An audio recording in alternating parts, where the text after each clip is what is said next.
আল্লাহু আকবার বলেন। আমাদের জাহান্নামে আসার প্রথম নাম্বার কারণ হলো দুনিয়ায় আমরা নামাজি ছিলাম না। দুনিয়ায় আমরা নামাজ পড়তাম না।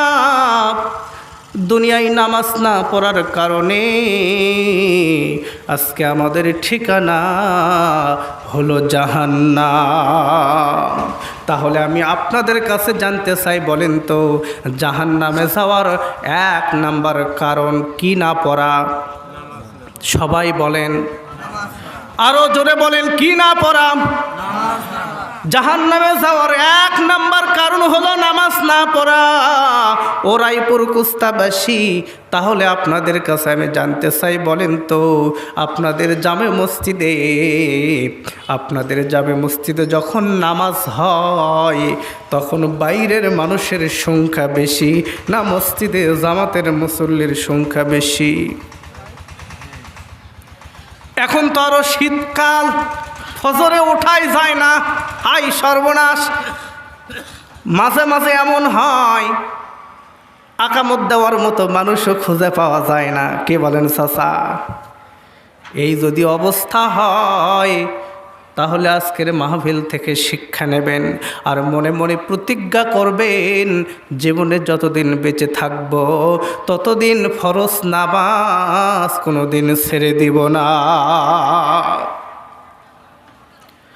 আল্লাহর নবীজি বলেছেন, আমার মনে হয় আমি ওই বাড়ি ঘর যেন আগুন দিয়ে জ্বালিয়ে দেই। মসজিদে নামাজ হচ্ছে, জামাত হচ্ছে, অথচ যারা বাইরে ঘোরাঘুরি করছে, বাড়িতে যারা বসে আছে, আমি নবীজির মনে হয় ওই বাড়িটা যেন আগুন দিয়ে জ্বালিয়ে দেওয়ার নির্দেশ দিয়ে দেই। ওই বাড়িটা জ্বালানোর নির্দেশ দেই না দুইটা কারণে।